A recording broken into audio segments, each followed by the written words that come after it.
علوی خاندان کی ایک عورت کا واقعہ۔ علوی خاندان کا ایک شخص بلخ میں رہتا تھا، جو عجم کے شہروں میں سے ایک شہر ہے۔ اس کی بیوی اور لڑکیاں تھیں، اور اللہ تعالیٰ نے انہیں ہر قسم کی نعمتیں عطا کی تھیں۔ وہ فوت ہو گیا تو اہل و عیال کو اس کے مرنے کے بعد فقیری اور تنگ دستی نے آ گھیرا۔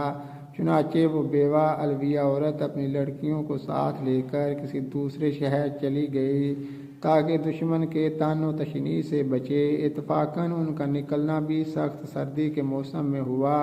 جب شہر میں داخل ہوئیں تو اپنی لڑکیوں کو ایک غیر آباد مسجد میں بٹھایا اور خود ان کے لیے کھانے کا بندوبست کرنے چلی گئیں۔ ان کا گزر دو جماعتوں پر ہوا۔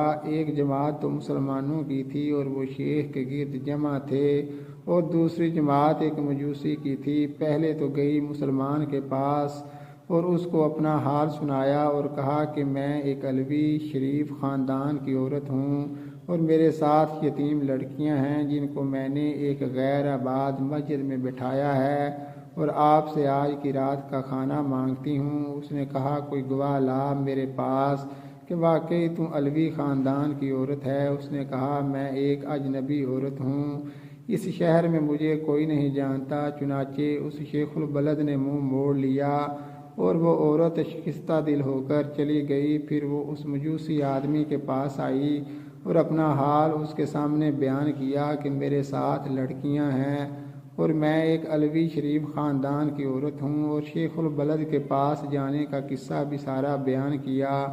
وہ مجوسی فوراً اٹھا اور اپنی عورتوں کو بھیجا کہ اس عورت کو اور اس کی لڑکیوں کو میرے مکان پر لے آؤ۔ پھر ان کو نہایت ہی نفیس کھانا کھلایا اور بہترین لباس پہنایا۔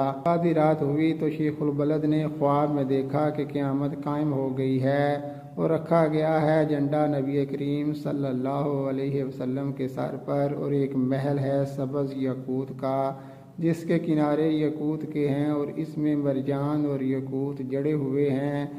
پھر کہا شیخ البلد نے اے اللہ کے رسول یہ محل کس کا ہے؟ آپ صلی اللہ علیہ وسلم نے فرمایا یہ مسلمان کے لیے ہے۔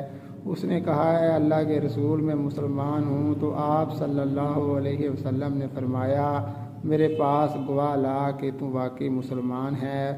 وہ سن کر حیران رہ گیا تو فرمایا نبی کریم صلی اللہ علیہ وسلم نے وہ عورت علویہ جب تیرے پاس آئی تھی تو تم نے بھی تو یہی کہا تھا کہ میرے پاس گواہ لا کہ واقعی تم علویہ عورت ہے، سو اسی طرح تم بھی گواہ لے آ میرے پاس کہ واقعی تم مسلمان ہے۔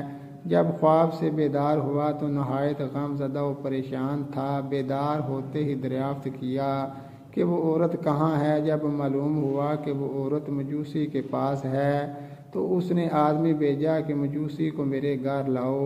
چنانچہ وہ لایا گیا تو اس نے اس کو کہا کہ میں یہ عورت علویہ تجھ سے مانگتا ہوں۔ کہا یہ کام بہت ہی مشکل ہے اور مجھ کو بلا شبہ بہت برکات حاصل ہوئی ہیں۔ اس نے کہا مجھ سے 1000 دینار لے لو اور ان کو مجھے دے دو۔ اس نے جواب دیا یہ بہت مشکل ہے، میں انہیں واپس نہیں کروں گا۔ مجوسی نے کہا جو چیز آپ چاہتے ہیں میں اس کا زیادہ مستحق ہوں، اور وہ محل جو آپ نے خواب میں دیکھا ہے وہ میرے لیے بنایا گیا ہے۔ کیا تم میرے سامنے اپنا اسلام ظاہر کرتے ہو؟ اللہ کی قسم جب تک میں اور میرے اہل و عیال تمام کے تمام اس علویہ عورت کے ہاتھ پر مسلمان نہیں ہوئے، رات کو سوئے نہیں تھے۔ میں نے خواب میں اس طرح دیکھا جس طرح تم نے دیکھا۔ مجھے اللہ کے رسول صلی اللہ علیہ وسلم نے فرمایا کہ وہ عورت علویہ اور اس کی لڑکیاں تیرے پاس ہیں۔ میں نے عرض کیا جی۔ آپ صلی اللہ علیہ وسلم نے فرمایا محل تیرا اور تیرے گھر والوں کا ہے، تو اور تیرے گھر والے تمام کے تمام جنتی ہیں۔